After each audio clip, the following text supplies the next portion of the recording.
প্রিয় সাংবাদিক ভাই ও বোনেরা, আপনারা সবাই জানেন যে 2024 সালের 5ই আগস্ট আমাদের জুলাই গণ অভ্যুত্থানের একটি রক্তক্ষয়ী গণ অভ্যুত্থানের মধ্য দিয়ে খুনি ফ্যাসিস্ট শেখ হাসিনার আওয়ামী ফেসিবাদের সরকারের আমরা পতন ঘটিয়ে ছাত্র নাগরিকের সরকার প্রতিষ্ঠিত করতে আমরা সমর্থ হয়েছি। একই সাথে সেটা আপনারা জানেন যে আমরা ফেসিবাদী আওয়ামী লীগকে আমরা হঠাতে সফল হলেও যে বিদ্যমান রাষ্ট্র ব্যবস্থায় ফেসিবাদী যে কম্পোনেন্টস গুলো রয়েছে, আমাদের ফেসিবাদী যে উপাদানগুলো রয়েছে আমাদের রাষ্ট্র কাঠামোতে, সেই উপাদানের কিন্তু সম্পূর্ণ বিলোপ ঘটেনি। গণ অভ্যুত্থানের আমাদের এক দফা ছিল ফেসিবাদের বিলোপ, নতুন রাজনৈতিক বন্দোবস্ত, নতুন রাষ্ট্র কাঠামো গঠন, গণতন্ত্রকে প্রাতিষ্ঠানিক রূপ প্রদান এবং সাম্য মানবিক মর্যাদা ও সামাজিক সুবিচারে বাংলাদেশ গড়ার জন্য এখনো আমাদের কাজটা অসমাপ্ত রয়ে গিয়েছে। আমরা এই পুরো রাষ্ট্র ব্যবস্থার মধ্যে, ফেসিবাদী রাষ্ট্র ব্যবস্থার মধ্যে শুধুমাত্র আমরা হাসিনার পতন ঘটাতে পেরেছি, গণভবনের পতন ঘটাতে পেরেছি, কিন্তু গণভবনের সাথে আমাদের রাষ্ট্র উপাদানের অন্যান্য যে বিষয়গুলো রয়েছে এবং এই ভূখণ্ডের মানুষের দীর্ঘদিনের লড়াই, সাম্য, সামাজিক ন্যায় বিচার এবং মানবিক মর্যাদার যে দীর্ঘ লড়াইটি রয়েছে, এই লড়াইয়ের আমরা কিন্তু চূড়ান্ত বিজয় অর্জন করতে পারিনি। আপনারা জানেন যে এই ভূখণ্ডের মানুষ 1947 সালের পাকিস্তান আন্দোলন, 1971-এর মহান মুক্তিযুদ্ধ, 1990-এর অভ্যুত্থানের মধ্য দিয়ে সব সময় একটি জুলুম ও শোষণহীন সমাজ ব্যবস্থার, রাষ্ট্র ব্যবস্থার আকাঙ্ক্ষা বারবার মানুষ ব্যক্ত করেছে। কিন্তু দুঃখজনক বিষয় হচ্ছে যে আমাদের বিদ্যমান যে রাজনৈতিক কাঠামো রয়েছে, আমাদের এই বিদ্যমান রাজনৈতিক কাঠামো এবং রাজনৈতিক দলগুলো এই মানুষের আশা আকাঙ্ক্ষাকে ধারণ করতে ব্যর্থ হয়েছে। একই সাথে মানুষের এই আশা আকাঙ্ক্ষাকে, গণমানুষের আশা আকাঙ্ক্ষাকে বাস্তবে রূপ দিতে ব্যর্থ হয়েছে আমাদের বিদ্যমান রাজনৈতিক দল এবং রাজনৈতিক কাঠামো। একই সাথে আমাদের এই যে তরুণ প্রজন্মের ভাষা, মনস্তত্ত্ব, রাজনৈতিক বোঝাপড়া, আমাদের বিশ্ব বাস্তবতার বোঝাপড়া তরুণ প্রজন্মকে আমাদের এই বিদ্যমান রাজনৈতিক দল এবং রাজনৈতিক বাস্তবতা, রাজনৈতিক কাঠামো ধারণ করতে ব্যর্থ হয়েছে। তো সেই জায়গা থেকে আমাদের যে অভ্যুত্থানের শক্তি, ছাত্র তরুণরা অভ্যুত্থানের মধ্য দিয়ে সৃষ্টি হওয়া এই যে ক্রমশ যেই আমাদের এই ভূখণ্ডের মানুষের আশা আকাঙ্ক্ষা এবং নতুন করে 24 পরবর্তীতে মানুষের যে আশা আকাঙ্ক্ষা তৈরি হয়েছে, ফেসিবাদ উত্তর বাংলাদেশ, যেখানে সাম্য, সামাজিক ন্যায় বিচার এবং মানবিক মর্যাদাকে প্রাধান্য রেখে আমাদের যে নতুন রাষ্ট্রকল্প মানুষ চিন্তা করছে এখন, সেটিকে ধারণ করে বাংলাদেশের ফেসিবাদ বিরোধী জনতাকে সাথে নিয়ে আমরা একটি রাজনৈতিক দল গঠনের উদ্যোগ নিয়েছি। অতীতের মতো নয় যে আমরা একটি ধারণ করা আদর্শ, আমরা নিজেদের ধারণ করা রাজনৈতিক কাঠামো মানুষের উপরে চাপিয়ে দিব, বরং আমরা মানুষের মতামত নিয়ে, আপনারা যদি গণ অভ্যুত্থানের পর্বটি দেখেন, গণ অভ্যুত্থানের পর্বেও আমরা আমাদের যে কর্মসূচি, এই হাসিনার কে পতনের জন্য আমাদের যে কর্মসূচি, সেটি জনগণের অপ্রকাশিত ভাষাগুলোকে আমাদের যে দমিয়ে রাখা হয়েছে, টুটি চেপে ধরে রাখা হয়েছে, আমাদের মিডিয়াগুলোকে নিয়ন্ত্রণ করেছে। যা মিডিয়া বলতে পারতো না, যা বুদ্ধিজীবীর লেখনী থেকে লেখা হতো না, যা বিশ্ববিদ্যালয়ের শিক্ষকরা বলতে পারতো না, মিডিয়া যেগুলোকে প্রচার করতে পারতো না, যেগুলোকে একজন সভ্য সমাজের মানুষ সেগুলিকে প্রকাশ করতে পারতো না, দীর্ঘদিনের নিপীড়িত আমাদের যে কণ্ঠস্বরকে আমাদের এই তরুণ প্রজন্ম এই গণ অভ্যুত্থানের সময়ে আমরা ভাষা দিয়েছি, ঠিক একইভাবে আমরা আবার এই রাজনৈতিক দল গঠনের এই প্রক্রিয়াতে আবারও সাধারণ মানুষের কাছে আমরা ফিরে যেতে চাই। সেই জায়গা থেকে নতুন রাজনৈতিক দলের কাছ থেকে জনগণ কি প্রত্যাশা করে সে সম্পর্কে সক্রিয়ভাবে জনসাধারণের মতামত সংগ্রহ করতে এবং দেশের ভবিষ্যতের জন্য এটিকে অবশ্যই গ্রহণ করে সেটির বাস্তবায়ন করতে, শুধুমাত্র তাত্ত্বিকতা নয় বরং সেটিকে বাস্তবায়ন করতে, অগ্রাধিকার গুলো নির্ধারণ করতে বৈষম্য বিরোধী ছাত্র আন্দোলন এবং জাতীয় নাগরিক কমিটি দেশব্যাপী জনমত গ্রহণের প্রক্রিয়া শুরু করেছে। এবং সেটির মধ্য দিয়ে আপনারা এই কর্মসূচিটির নাম হচ্ছে আপনার চোখে নতুন বাংলাদেশ। প্রত্যেকটা মানুষের নানা মত রয়েছে, নানা পথ রয়েছে। আমরা নানা মতের এবং নানা পথের মানুষগুলোকে ধারণ করতে চাই। তাদের চোখে তারা নতুন বাংলাদেশটা, এই ফেসিবাদ উত্তর, আমরা যে ফেসিবাদ পরবর্তী বাংলাদেশটা কিভাবে দেখতে চাই সেটির জন্য আমরা মানুষের কাছে যেতে চাই। এবং আপনার চোখে নতুন বাংলাদেশ স্লোগানের আওতায় পরামর্শমূলক উদ্যোগের লক্ষ্যে সারা দেশের সকল কমিটি ও তাদের কর্মীদের বিস্তৃত নেটওয়ার্কের মধ্য দিয়ে আমরা মানুষকে যুক্ত করব। সেটির মধ্য দিয়ে সকল শ্রেণী পেশার মানুষকে আমরা যুক্ত করব। তার মধ্যে রয়েছে প্রান্তিক জনপদ থেকে শহুরে জনপদ, মধ্যবিত্ত যেই আমাদের রাজনৈতিক সচেতন যেই সমাজটি গড়ে উঠেছে, আমরা তাদের কাছেও যেতে চাই। রিক্সা চালক, দোকানদার, দিনমজুর, গৃহ শিক্ষক, গৃহকর্মী, শিক্ষক, ঝাড়ুদার, অ্যাডভোকেট, শিক্ষক সমাজ, সুশীল সমাজ, আমাদের ধর্মীয় যেই আমাদের যারা প্রিচার্স রয়েছেন, আমরা তাদের কাছেও যেতে চাই। ঠিক এইভাবে আমরা সর্বস্তরের অন্তত ন্যূনতম আমরা 1 লক্ষেরও বেশি মানুষের সাথে যুক্ত হয়ে তাদের মতামত নিয়ে রাজনৈতিক দলের ভবিষ্যতের দিক নির্দেশনার বিষয়ে তাদের মতামতের জন্যই চাওয়ার জন্যই হচ্ছে এই কর্মসূচিটা আমরা নির্ধারণ করেছি। নতুন দলটি শুধুমাত্র কিছু মানুষের জন্য না হয়ে যায়, এটার জন্য এলিট না হয়ে যায়, এটার জন্য নির্দিষ্ট এলাকার না হয়ে যায়, নির্দিষ্ট বংশের না হয়ে যায়, নির্দিষ্ট একটি পকেটের ভুক্ত না হয়ে যায়, নির্দিষ্ট শুধুমাত্র একটা কর্মীদের না হয়ে যায়, আদর্শের না হয়ে যায়, বরং এটি যেন সমাজের সকল স্তরের মানুষের কণ্ঠস্বর হয়ে, সেটির জন্য আমরা প্রতিশ্রুতিবদ্ধ। এবং যারা বিদ্যমান রাজনৈতিক ব্যবস্থা থেকে যারা নিজেদেরকে মনে করছে তারা বাদ পড়েছে, তারা এক্সক্লুডেড ফিল করছে, আমরা তাদেরকেও প্রতিনিধিত্ব করতে চাই। আমরা সকল নাগরিকের কথা শোনার মধ্য দিয়ে একটি নতুন রাজনৈতিক সংস্কৃতি গড়ে তোলার আকাঙ্ক্ষা ধারণ করি। আমাদের মূল লক্ষ্য হচ্ছে অন্তত 1 লক্ষেরও বেশি মতামত সংগ্রহ করা, নতুন দলের জন্য নাম এবং প্রতীক প্রস্তাব দেওয়ার জন্য জনগণকে আমন্ত্রণ জানানো হয়েছে আমাদের এই কর্মসূচিতে। বাংলাদেশের রাজনৈতিক ইতিহাসে এটি একটি অনন্য উদ্যোগ, যেখানে এত ব্যাপক আকারে জনমত সংগ্রহ করা হচ্ছে এটি রাজনৈতিক দল গঠন করার জন্য। বৈষম্যবিরোধী ছাত্র আন্দোলন ও জাতীয় নাগরিক কমিটি উভয়ই জুলাই বিপ্লবের চেতনা রক্ষার জন্য স্বতন্ত্র রাজনৈতিক প্ল্যাটফর্ম হিসেবে অব্যাহত থাকবে। পুনরাবৃত্তি করছি, বৈষম্যবিরোধী ছাত্র আন্দোলন ও জাতীয় নাগরিক কমিটি উভয়ই জুলাই বিপ্লবের চেতনা রক্ষার জন্য স্বতন্ত্র আসসালামু আলাইকুম প্রিয় দেশবাসী এবং সাংবাদিক বন্ধুরা, আশা করি ভালো আছেন। আমাদের আজকে একটা ক্যাম্পেইন লঞ্চ করছি আমরা, আপনার চোখে নতুন বাংলাদেশ।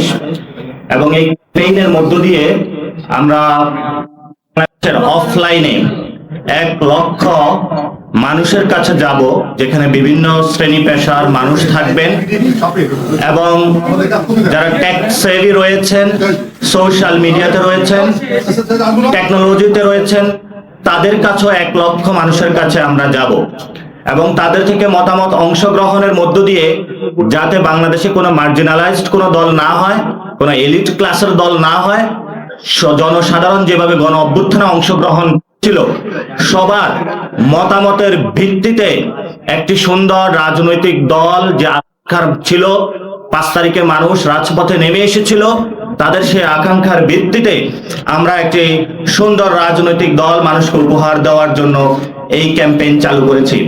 এবং সেই ক্ষেত্রে দেশবাসীর যারা বিভিন্ন জায়গায় রয়েছেন, শ্রমাঞ্চলে রয়েছেন, গ্রামাঞ্চলে রয়েছেন এবং বিভিন্ন ইউনিভার্সিটি, কলেজ, বিশ্ববিদ্যালয়ে রয়েছেন, সকলের কাছে যাব। আপনারা আপনাদের মতামতগুলো জানাবেন এবং সেখানে আমরা সুন্দর 2টি অপশন আপনাদের জন্য রেখেছি। আমরা যে কোশ্চেন পেপারটা রেডি করেছি সেখানে বলেছি যে আমাদের দলের নাম কি হতে পারে, আপনাদের জানানো, আপনাদের মতামতের ভিত্তিতেই ছাত্রদের উদ্যোগে যে দলটি গঠন হবে সেই দলের নাম আমরা নির্ধারণ করবে। এবং দলের মার্কা কি হতে পারে সেটাও আপনারা কোশ্চেনিয়ারের মধ্যে উত্তর দিবেন, এবং জনগণের যে ভয়েসটা আছে সেটা নিয়ে আমরা আমাদের ভবিষ্যৎ যে রূপরেখা বা রাজনৈতিক দল সেখানে অংশগ্রহণে সেই মার্কাটার কিভাবে সুযোগ রাখা যায় সেটাও নিশ্চিত করব। এবং এই ফর্মের মধ্যে বাংলাদেশের মানুষের অনেকগুলো বর্তমান পরিস্থিতিতে প্রতিবন্ধকতা রয়েছে, যেই প্রতিবন্ধকতাগুলোর কারণে তারা 5 তারিখে মাঠে নেমে এসেছিল, আমরা একসাথে যুদ্ধ করেছিলাম। সেই প্রতিবন্ধকতা মানিয়ে গত 53 বছরে বাংলাদেশের ধসে পড়া প্রতিষ্ঠানগুলো এবং মুজিববাদী সংবিধান এবং ভারতীয় যে এক্সটেনশন যে শক্তিগুলো বাংলাদেশে ক্রিয়াশীল হয়ে বাংলাদেশের সার্বভৌমত্ব প্রতিনিয়ত ভুলুণ্ঠিত করছে, সেগুলোর প্রতিবাদে দাঁড়িয়ে এই জনগণের জন্য একটি দল উপহার দেওয়ার জন্য যেসব প্রতিবন্ধকতা আছে সেগুলো এই ফর্মের মধ্যে আমরা ডেটাগুলো পাবো। আপনারা আশা করি সেই বিষয়গুলো প্রক্রিয়ার মধ্যে যারা সাংবাদিক বৃন্দ রয়েছেন এবং জনগণ রয়েছেন আপনারা অংশগ্রহণ করবেন। সে অংশগ্রহণের মধ্যেই আপনার দল আপনি নির্ধারণ করবেন, এই স্লোগানেই পুরো বাংলাদেশে আমরা পৌঁছে যাব।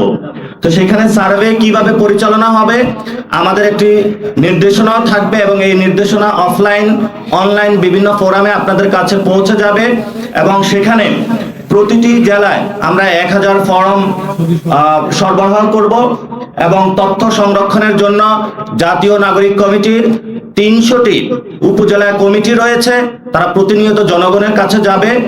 এবং বৈষম্য বিরোধী ছাত্র আন্দোলনের 50-এরও কাছাকাছি জেলায় কমিটি রয়েছে, সেই কমিটিগুলোর মাধ্যমে আপনাদের ছাত্র নাগরিক এবং যারা আহত শহীদ ফ্যামিলি রয়েছেন প্রত্যেকের কাছে ওনারা পৌঁছবেন, আপনাদের মতামতগুলো জানাবেন। এবং আমরা বিভিন্ন জায়গায় বুথ স্থাপন করব, যে বুথের মাধ্যমে আমরা পুরো বাংলাদেশে যে ক্যাম্পেইন হটা হবে সেই ক্যাম্পেইনের মধ্য দিয়ে জনগণের মতামতকে জনগণের কাছে সেই দলটা উপহার দেওয়ার চেষ্টা করব। এবং আমরা এগুলো ডিজিটালাইজ করব, ডিজিটালের মধ্য দিয়ে ডাটা এক্সট্রাক্ট করে আমরা ড্যাশবোর্ডের মাধ্যমে সকলের যে মতামতগুলো আমরা জনগণের সামনে আবার আপনাদের প্রেস কনফারেন্সের মধ্যে আপনাদেরকে জানাবো। এর মধ্যে আমি সকলকে আহ্বান করব, সাংবাদিক বন্ধুরা যদি কারো কোনো স্পেসিফিক কোনো প্রশ্ন থাকে আপনারা করতে পারেন, আমি স্পেসিফিক জায়গা থেকে উত্তর দিব। না, এটাকে ভাই কোন কোন প্রশ্ন থাকছে একটু বলে দিলে ভালো হতো। আচ্ছা, এই ফর্মে যে প্রশ্নগুলো থাকছে আমাদের নাম, লিঙ্গ, পেশা, জেলা, মোবাইল নাম্বার, আপনার মতে কোন 3টি কাজ করলে দেশ বদলে যাবে, নতুন রাজনৈতিক দলের কাছে আপনার জীবনের কোন সমস্যার সমাধান চান, নতুন দলের কাছে আপনার প্রত্যাশা কি, দলের নাম কি হতে পারে, দলের মার্কা কি হতে পারে। কারো কোনো স্পেসিফিক কোশ্চেন থাকলে আপনারা একটু বলতে পারেন। 6 মাস পরে কেন আপনারা রাজনৈতিক দলের প্রয়োজনীয়তা অনুভব করলেন? আমাদের রাজনৈতিক দলটা আমরা বরাবরই বলে আসছি, রাজনৈতিক জনগণ একত্রিত হয়েছে 3 তারিখে একটি দাবির পক্ষে, সে দাবিটা জানান দিয়েছে। এবং আমরা মনে করি এটা চলমান একটি লড়াই, সে চলমান লড়াই আমরা গণতান্ত্রিক যে প্রক্রিয়া রয়েছে সেই প্রক্রিয়ার মধ্যে অংশগ্রহণের জন্যই আপনাদের সামনে এই মাসে একটি সুন্দর দল নিয়ে আসা আমরা প্রয়োজনীয়তা অনুভব করছি। এবং এই মাসের মধ্যে যে দলটি হবে আশা করি আমরা সামনে যে রমজান রয়েছে এবং পুরো বছর জুড়ে আপনাদের প্রত্যেকটি এলাকায় প্রত্যেকটি মহল্লায় আমাদেরকে পাবেন। আবার একটা প্রশ্ন, রাজনৈতিক দল পরিচালনা করতে গেলে অনেক অর্থের প্রয়োজন হয়। আমরা জানি যে বৈষম্য বিরোধী ছাত্র আন্দোলন ইকোনমি ছাত্রত্ব শেষ হয়েছে বা ছাত্র রয়েছে, তাহলে তারা এই ফান্ডিংটা কোথায় পাবে? আমরা বরাবরই বলে আসছি আমাদের রাজনৈতিক দলের যে ঘোষণাপত্র থাকবে, কনস্টিটিউশন যেটা থাকবে, ফাইন্যান্সিয়াল পলিসি, ফরেন পলিসি, আমরা যখন দল ঘোষণা করব সেই দলের যেদিন আমরা ঘোষণা করব সবগুলো ওই একই সাথে আপনারা পাবেন। কিভাবে আমরা ফাইন্যান্স ম্যানেজ করব, কিভাবে চলবো, সবকিছু আপনারা দিক নির্দেশনা ওইখানে পাবেন।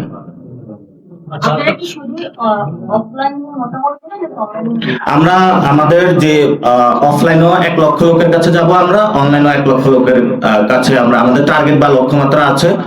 সো আমরা সোশ্যাল মিডিয়া বিভিন্ন যে সোশ্যাল সাইট গুলো রয়েছে, টিকটক, ফেসবুক, ইউটিউব এবং অন্যান্য যে মিডিয়াম গুলো রয়েছে প্রত্যেকটা মিডিয়ামের মাধ্যমে আমরা মানুষকে রিচ করার চেষ্টা করব। অনলাইনের প্রক্রিয়াটা হবে, আমরা যে অফলাইন যে ফর্মটা থাকবে এটারই একটা অনলাইন ভার্সন থাকবে, যেটাকে আপনারা এমসিকিউ টাইপ একটা গুগল ফর্ম থাকবে, যে গুগল ফর্মের মাধ্যমে আপনারা সেখানে প্রশ্নগুলোর উত্তর করতে পারবেন। তবে স্পেসিফিক আমি কিছু জায়গায় বলতে পারি যে এখানে আমরা চাচ্ছি যে সবার আসলে অংশগ্রহণ প্রয়োজন, যেটা গত 53 বছরের বাংলাদেশের ইতিহাসে প্রথম এই কোন রাজনৈতিক দল এই ধরনের ক্যাম্পেইনের মাধ্যমে কোন একটা রাজনৈতিক দল ঘোষণার উদ্যোগে যাবে। এবং আমরা সবার পরামর্শটা নিচ্ছি, কারণ সবাই আন্দোলনে এসেছিল, কোনো নিছক কিছু ব্যক্তি যদি এটা দল গঠন করে দেয় আমরা মনে করি এই দলটা ওয়ার্ক করবে না। এবং আমরা যে দলটা গঠন করার প্রক্রিয়া চেষ্টা চালাচ্ছি সেখানে একটা বিগ টেন্ট বা আমব্রেলা অর্গানাইজেশন বা পার্টি আমরা করতে চাচ্ছি। বাংলাদেশে যে কোনো বংশর দল হয়ে থাকে, কোনো আদর্শ ভিত্তিক স্পেসিফিক কোনো ব্যক্তিকে কেন্দ্রিক দল হয়ে থাকে, আমরা সেই জায়গা থেকে সবাইকে একসাথে নিয়ে একটা আমব্রেলা পলিটিক্যাল পার্টি করব, যেখানে এই আন্দোলনে যেভাবে সকল জনগণ অংশগ্রহণ করেছিল সবাই যাতে অংশগ্রহণ এবং মতামতের সুযোগ থাকবে। এবং আমরা প্রান্তিক জনগণকে টার্গেট করেছি যাতে প্রান্তিক জনগণের কাছে যেতে পারি। আমরা মনে করি যে গণতান্ত্রিক প্রক্রিয়ার মধ্যে শুধু ভোট দেওয়া এবং নেওয়া, এটার মধ্যে গণতন্ত্র প্রক্রিয়া সীমাবদ্ধ আমরা রাখতে চাই না। আমরা গণতন্ত্রের পূর্বা এবং পর এই যে একটা দীর্ঘ প্রক্রিয়া, পুরো প্রক্রিয়ার মধ্যে স্বচ্ছতা, জবাবদিহিতা এবং জনগণের কাছে যে প্রতিশ্রুতিটা আমাদের থাকবে এবং জনগণ যে তাদের ফর্মের মাধ্যমে যে কমিটমেন্টটার জায়গাটা আমাদেরকে দিবে সেই বিষয়গুলো আমরা রিফ্লেক্ট করার প্রচেষ্টা চালাবো। এবং এটার মধ্যে কিন্তু জনগণ থেকে আমরা দলের নাম এবং প্রতীকটা পাবো। এবং এই 53 বছরের ইতিহাসে এরকম একটি ইউনিক উদ্যোগ কোন পলিটিক্যাল পার্টি বাংলাদেশে নেয়নি। এবং ভারতীয় মহাদেশের যে ইতিহাস রয়েছে এখানেও একটি ইউনিক এই গঠন প্রক্রিয়া আপনারা ইতিহাস স্টাডি করলে পাবেন। এবং আমরা এখানে রিক্সা চালক, শহীদ ফ্যামিলি যারা গণ অভ্যুত্থানে অনেক বেশি অংশগ্রহণ করেছিল, প্রত্যেকটা সেকশন আমাদের ধর্মীয় উপাসনালয় থেকে শুরু করে প্রত্যেকটা সেকশন আমরা ইনশাল্লাহ কভার করব, যে কভারের মধ্য দিয়ে আমরা প্রত্যেকটার মতামত নিব এবং প্রত্যেকের মতামতগুলা আমাদের সেই ভবিষ্যৎ যে রূপরেখা আছে, কনস্টিটিউশন রয়েছে, আমাদের যে ইশতেহার রয়েছে, দলের যে কর্মসূচি থাকবে, প্রত্যেকটা ক্ষেত্রে এই মানুষের মতামতগুলা রিফ্লেকশন থাকবে। হ্যাঁ, ফেব্রুয়ারিতে এই ছাত্রদের নেতৃত্বে যে দলটি হবে, বৈষম্য বিরোধী ছাত্র আন্দোলন এবং জাতীয় নাগরিক কমিটির উদ্যোগে, এই দলটি হলো আপনার এই মাসের মধ্যেই আসবে। এবং আমরা বরাবরই বলে থাকি যে বৈষম্য বিরোধী এবং জাতীয় নাগরিক কমিটির যে অংশটা রয়েছে এবং বিশাল অংশ এখনো যারা রাজনীতি সচেতন হয়েছে, যারা এখনো ক্লাসরুমে আছে, বিভিন্ন জায়গায় আছে, তাদেরকেও কিভাবে অংশগ্রহণ করা যায় এটাও ক্যাম্পেইনের একটা উদ্দেশ্য। সো আপনারা যারা সাংবাদিক বৃন্দ রয়েছেন, আপনারা জাতির বিবেক এবং একটি দর্পণ এবং মিডিয়া, আপনার জাতির সাথে কথা বলার আপনার একটা মিডিয়া, আমাদের যে ক্যাম্পেইনটি রয়েছে আপনার চোখে নতুন বাংলাদেশ, এই ক্যাম্পেইনটি একটু প্রচার করবেন, আপনাদের একটু রিকোয়েস্ট থাকবে এবং আপনারা পিআরটা আমাদেরকে দিবেন, কারণ এটা আমরা সবাই মিলে যেহেতু গণ অভ্যুত্থানে অংশগ্রহণ করেছিলাম, যাতে সর্বোচ্চ লেভেলে আমরা জনগণের মতামতটা নিয়ে আসতে পারি। জি,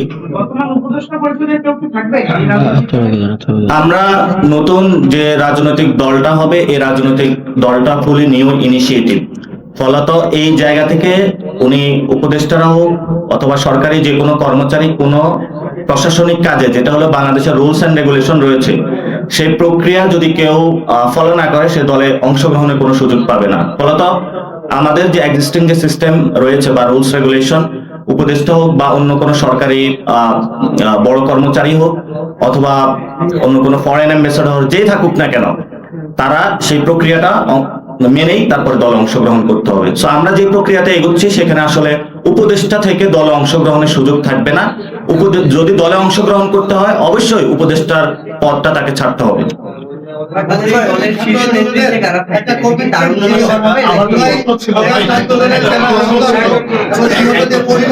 সেই পরিবারের যে একটা দুর্নীতি ফাউন্ডেশনের মাধ্যমে যে একটা সহযোগিতা করার কথা ছিল, সেই প্রক্রিয়াটি হঠাৎ করে থেমে গেছে, এই বিষয়ে কিছু বলবেন কিনা?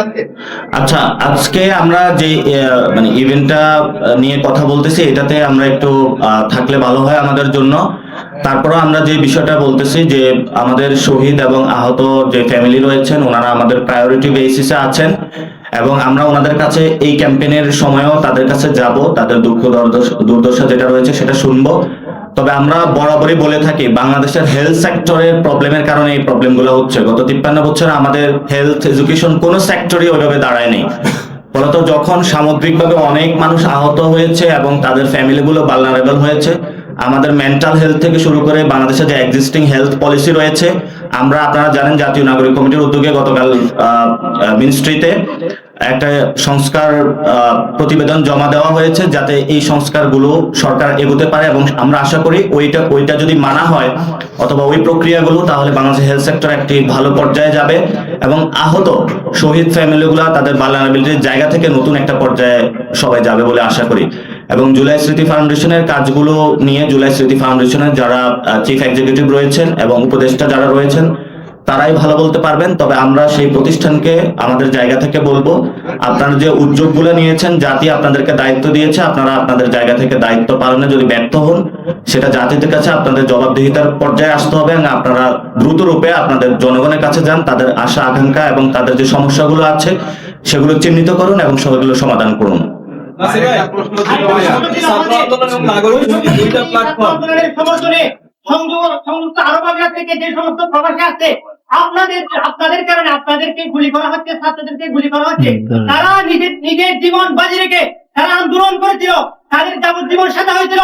তাদের জন্য আপনাদের পদক্ষেপটি আমি জানতে চাই এবং এখন পর্যন্ত সরকারের পক্ষ থেকে তাদের পুনর্বাসনের জন্য কোনো উদ্যোগ গ্রহণ করা হয়নি। আপনারা এই বিষয়ে কি পদক্ষেপ গ্রহণ করবেন? এবং জি বলা হচ্ছে উত্তর দেওয়া হচ্ছে, পেয়েছি উত্তরটা পেয়েছি। আপনি কি জার্নালিস্ট? না প্রবাসী।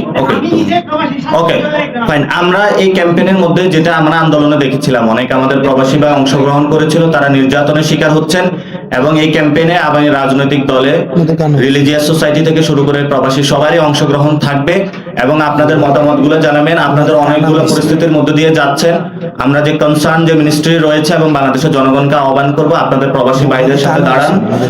এবং আমরা বৈষম্য বিরোধী ছাত্র আন্দোলন যারা নেতৃবৃন্দ, তারা প্রবাসী ভাইদের সাথে অলরেডি বসেছে এবং তাদের সাথে কথা চলমান রয়েছে। যে প্রবলেমগুলা ওনারা ফেস করছেন, সেই কথাগুলো আমাদের কাছে ওনারা পৌঁছেছেন, সেগুলো আমরা আমাদের আলোচনার জায়গা থেকে আলোচনাগুলো প্রক্রিয়ায় আছে এবং কিভাবে সমস্যার সমাধান করা যায়, আমাদের আরো দ্রুত এটার কোনো সমস্যার সমাধান হবে বলে আমরা আশা করি। আর যে নেতৃত্বের কথা বলা হয়েছে, আমরা যেখানে আমাদের জেনারেশনের যারা ছাত্ররাও থাকবে, তরুণরাও থাকবে এবং সিনিয়র যারা সিটিজেন রয়েছেন, সকলের অংশগ্রহণেই আমরা নেতৃত্বের মধ্যে পাবো। এবং আমরা আগেও বলেছি এটি একটি বিগ টেন পার্টি বা আমব্রেলা পার্টি হবে। তো ওই জায়গা থেকে যেহেতু আমরা সবাইকে অ্যাকুমুলেট করার চেষ্টা করব, সকল ধরনের, সকল বয়সের এবং সকল ধর্ম, বর্ণ, গোষ্ঠী, সকল মানুষকে আমাদের নেতৃত্বে অ্যাকুমুলেট করার, আমরা অ্যাকুমুলেশন করার চেষ্টা করব। প্রভাবশালী কোন উপদেষ্টা এই ধরনের শীর্ষস্থানীয় পদ থাকতে দেখা যাবে কিনা? আচ্ছা, এই যে উপদেষ্টা থেকে পদত্যাগ করে শীর্ষস্থানীয়, শীর্ষ বলতে কি বোঝেন? এই যে এটাই করবেন, এটাই হচ্ছে আমাদের প্রচলিত যে রাজনৈতিক ধারাটি রয়েছে, প্রচলিত যে রাজনৈতিক কাঠামো রয়েছে, গঠন প্রক্রিয়া রয়েছে, আমরা সেটির ঊর্ধ্বে যেতে চাই। সে পর্যন্ত অপেক্ষা করতে হবে, সে পর্যন্ত অপেক্ষা করতে হবে।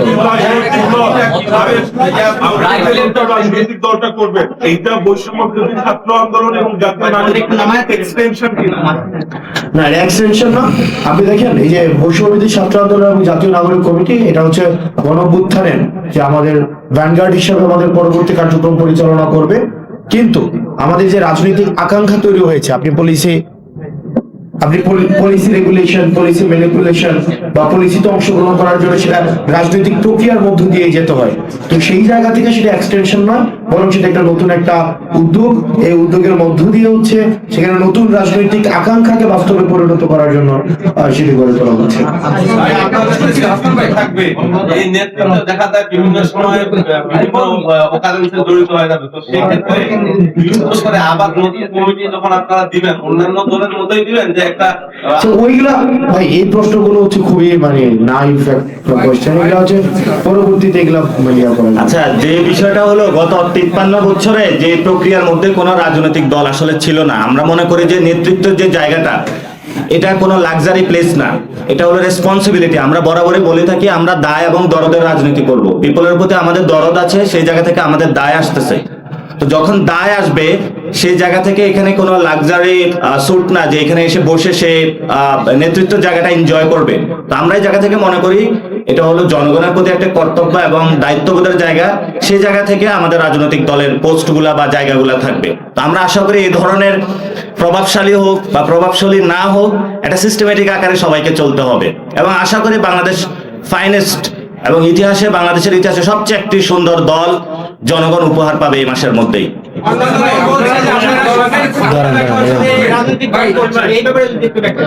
রাজনৈতিক দল কোন সরকারের সাথে কোনো এটার সম্পর্কিত নাই এবং এটা বরাবরই বলে থাকি।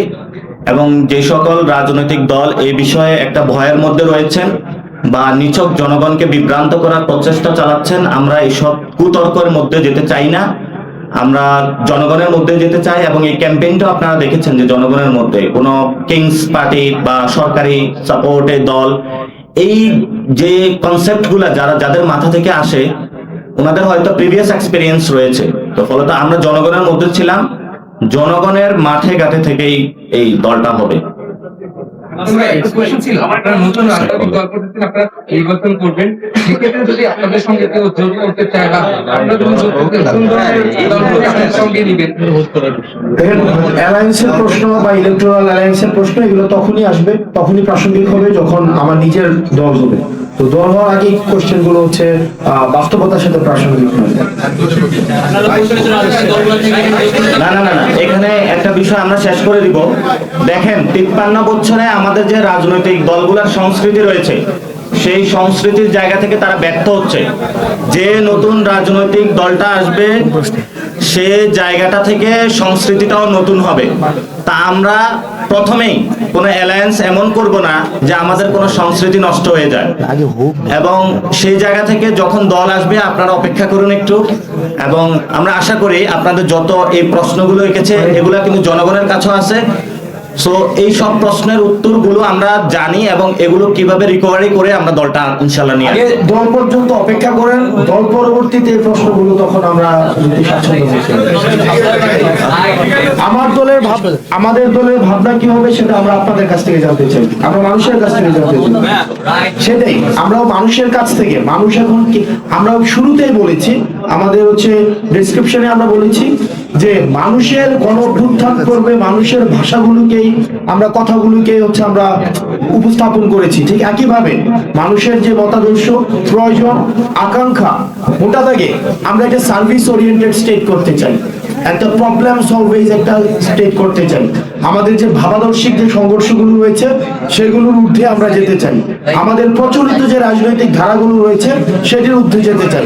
আমাদের প্রচলিত রাজনৈতিক কাঠামো যদি আমাদের আশা আকাঙ্ক্ষার প্রতিফলন ঘটাতে পারতো তাইলে 71 ব্যর্থ হতো না, আমাদেরকে আবার 90-কে ফেস করতে হইতো না, আবার 90-এর পর আমাদের 24 দেখতে হইতো না। ইতিহাসের প্রতিটি স্তরে স্তরে আমাদের বিদ্যমান রাজনৈতিক কাঠামো আমাদের আশা আকাঙ্ক্ষার প্রতিফলন ঘটাতে ব্যর্থ হয়েছে। আমরা এই ভাবাদর্শিক যেই সংঘর্ষ রয়েছে সেটির ঊর্ধ্বে গিয়ে আমরা রাষ্ট্রের সমস্যাগুলোকে চিহ্নিত করে আমরা প্রবলেম সলভিং একটি স্টেট ক্রিয়েট করতে চাই। আচ্ছা, আমরা এখানে আমাদের ছাত্রলীগের আসছিল, ছাত্রলীগ এবং হাসিনা এটার ক্লোজ চ্যাপ্টার, মানে it's done chapter, dead chapter, one case. ওই আমি আসতেছি। ছাত্রলীগ এবং হাসিনার চ্যাপ্টার 5 আগস্ট ক্লোজ হয়ে গিয়েছে। ছাত্রলীগ এবং হাসিনা যদি প্রাসঙ্গিক থাকতোই 5 আগস্ট পালাই যাইতে হতো না।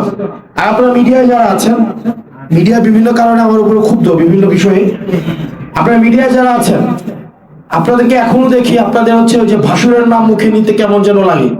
আপনারা এখনো সাবেক প্রধানমন্ত্রী শেখ হাসিনা, উনি সাবেক প্রধানমন্ত্রী নাকি ফেসিবাদের যিনি হচ্ছেন একদম বোচার of this motherland, বোচার of Bangladesh, এই বাংলাদেশের হচ্ছে বোচার। 2000 মানুষকে উনি শুধুমাত্র চেয়ার টিকায় রাখার জন্য হত্যা করেছে। আপনারা কেন মিডিয়াতে যে ফেসিবাদী খুনি হাসিনা লেখা যায় না? ফেসিবাদী খুনি হাসিনা যদি আপনারা না লিখেন, আপনারা না বলেন, আপনার হচ্ছে আওয়ামী যে কাঠামো রয়েছে, মিডিয়া রয়েছে, সেটির সিলসিলা আপনারা অব্যাহত রাখছেন।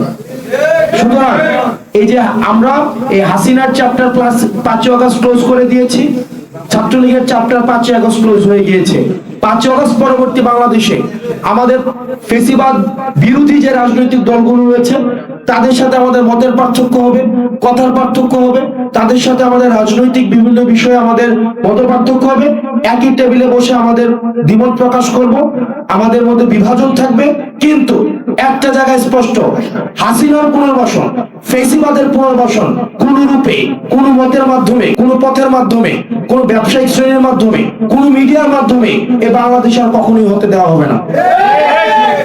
সেক্ষেত্রে হাসিনার ভাষণ যদি আমরা দেখি যে কোনো মিডিয়াতে প্রচার করা হয়, আমরা ধরে নিব সেই মিডিয়া হাসিনাকে স্টিল ফ্যাসিলিটেট করছে, এবং জাতির আশা আকাঙ্ক্ষার বিরুদ্ধে অবস্থান নিয়েছে। আমাদের সুশীলতা বিবর্জিত, আমাদের সুশীলতাকে আমরা ছুঁড়ে ফেলে দিয়েছি বলে আমরা এই গণ অভ্যুত্থান করতে পেরেছি। সুতরাং হাসিনার প্রশ্নে নো সুশীলতা, এবং হাসিনা এবং ছাত্রলীগ একটা ডেড চ্যাপ্টার।